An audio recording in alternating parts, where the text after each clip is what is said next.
Bon. Salut à tous. Faut-il être débile pour percer?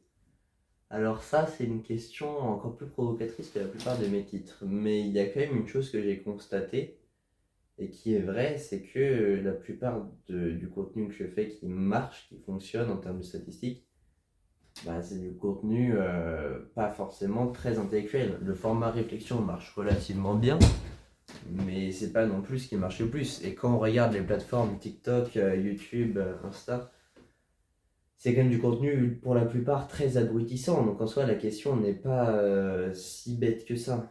Faut-il être débile pour percer? Étant moi-même créateur de contenu, je vais pas dire qu'il faut être débile pour être créateur de contenu, ça c'est certain.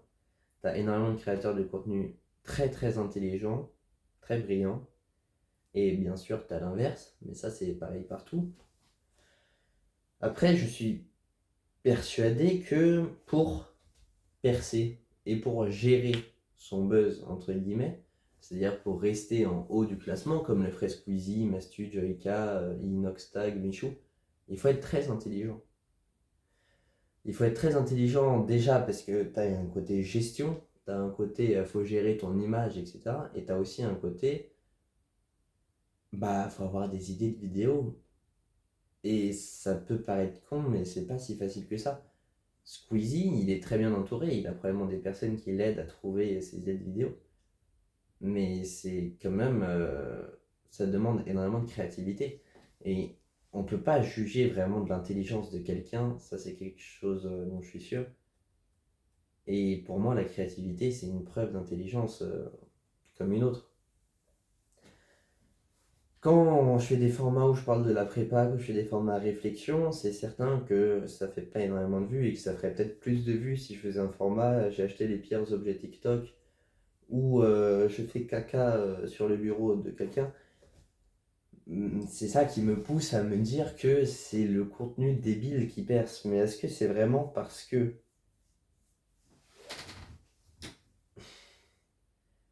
c'est très compliqué? Parce qu'en fait, je pense que c'est pas les créateurs de contenu qui sont débiles en soi, c'est les consommateurs. Le problème provient des personnes qui regardent les vidéos. Parce que les personnes les plus intelligentes, les plus brillantes ne sont pas mises en avant. C'est pas parce que YouTube ou TikTok ne les met pas en avant, c'est parce que les consommateurs ne s'intéressent pas à ça. Quand quelqu'un ouvre TikTok, il n'a pas envie d'apprendre quelque chose sur les maths, par exemple, il n'a pas envie de résoudre il n'a pas envie de faire des développements limités au 14e degré, il a envie de se divertir. Et du coup, il va swiper et s'il voit un truc sérieux, il y a des exceptions, par exemple, il y a beaucoup d'actualités. Il y a beaucoup de gens qui s'informent là-dessus, ce qui est d'ailleurs vraiment une très mauvaise idée. Il y a des réseaux, on va dire fiables, mais il y a énormément de désinformation. Et plus j'acquiers de connaissances, de par la culture générale, de par les études, plus je me rends compte à quel point c'est choquant.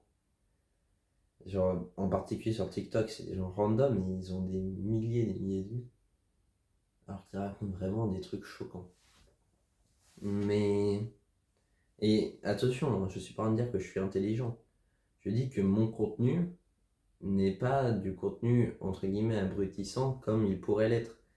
Et la question que je me pose, c'est est-ce que les vidéos où je fais des kills sur Fortnite en criant sont plus intéressantes en soi que des vidéos où je vais étaler un point de vue comme cette vidéo, où globalement c'est juste moi qui parle d'un sujet. En plus, il n'y a pas de montage, tu vois, il n'y a aucune stimulation auprès du viewer. Il n'y a pas quelqu'un qui va se dire putain, mais c'est la vidéo que j'ai regardée, elle était incroyable, vraiment, ça m'a stimulé de fou. Parce qu'il n'y a pas de musique, il n'y a pas de cuts, le rythme est assez lent, c'est comme une conversation normale. Et c'est pas ça que recherchent les gens en ce moment. Ce que recherchent les gens, c'est d'être toujours plus stimulés. C'est d'avoir du contenu qui leur fait poser leur cerveau. Et ça, c'est quelque chose qui me rend assez triste. Et très honnêtement, j'ai pas forcément envie de tendre vers ça. Mais c'est très probable que sur cette chaîne, vous voyez pop des vidéos exactement comme ça, c'est-à-dire des vidéos avec une musique épique, bien cut, avec des sous-titres. moi, c'est quelque chose qui m'attriste un peu parce que en soi, c'est vraiment chercher l'attention du viewer. En fait, d'après moi, c'est un peu chercher son mal et c'est participer à une industrie très néfaste pour le consommateur parce que ça lui apporte rien. Des vidéos réflexion, à la limite, ça peut lui apporter une autre manière de voir les choses, ça peut le pousser à réfléchir sur un sujet. Moi, à la base, je voulais faire des vidéos éducatives même. Je voulais faire des vidéos où je donne des cours de français pour les plus jeunes, des cours de maths pour les débutants. Et c'est pas possible, et ça demande déjà un travail monstre. Il y a Olgen Mathématiques que je respecte beaucoup parce que ses vidéos sont d'une qualité incroyable, par exemple. Mais c'est un travail considérable.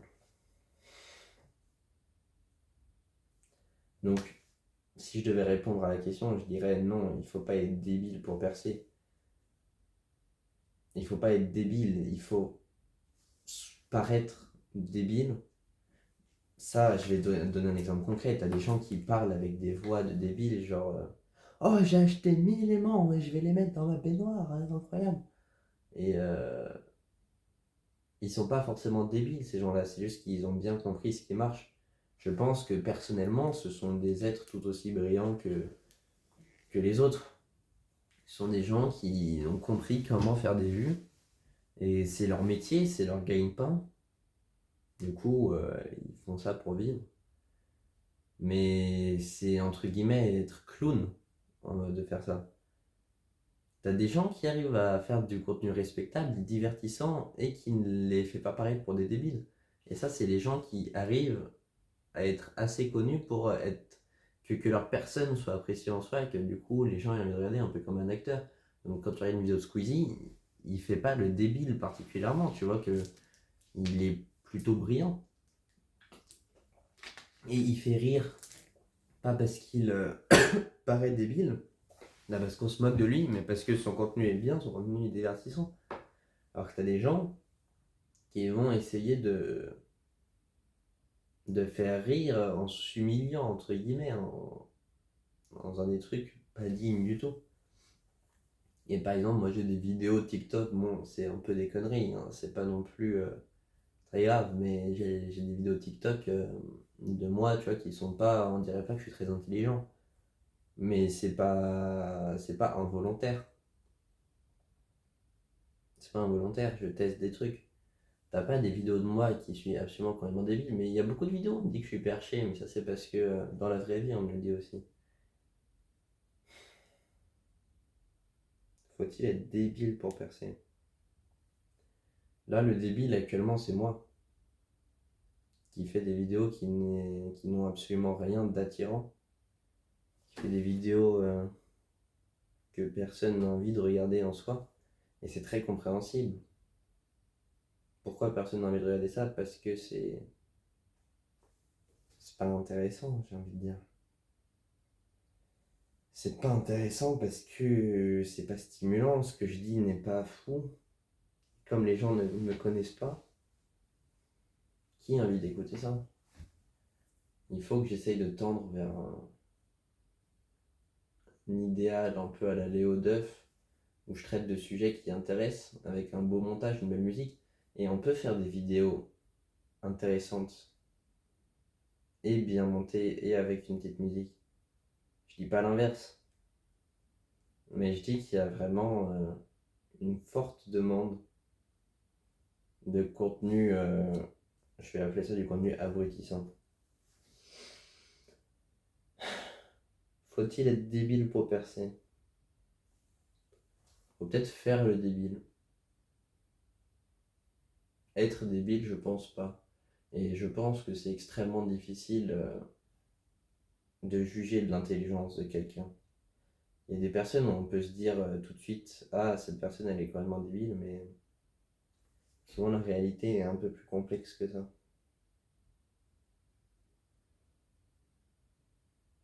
Faut pas juger comme ça aux apparences. C'est pas parce que quelqu'un fait le débile sur les réseaux qu'il est vraiment débile.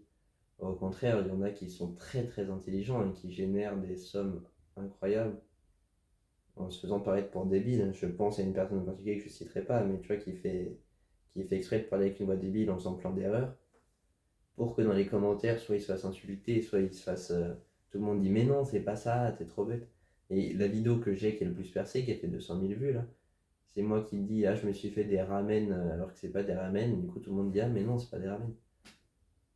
Enfin, il y a peut-être aussi un besoin du consommateur de se sentir supérieur à la personne qui regarde et du coup de la clasher, de la rabaisser pour se sentir au-dessus. Et accepter de se faire rabaisser pour faire des vues, c'est une décision bonne, mauvaise, ça c'est à chacun d'en juger, mais il doit y avoir beaucoup de haine, c'est peut-être pas très facile à vivre pour les personnes qui font ce choix. Après, si elles le font, c'est probablement qu'elles le supportent mieux que d'autres. J'espère que cette vidéo aura été quand même intéressante. On va s'orienter toujours vers des vidéos de meilleure qualité. Là, on a un peu régressé. Mais c'est pas toujours facile de faire des bonnes vidéos.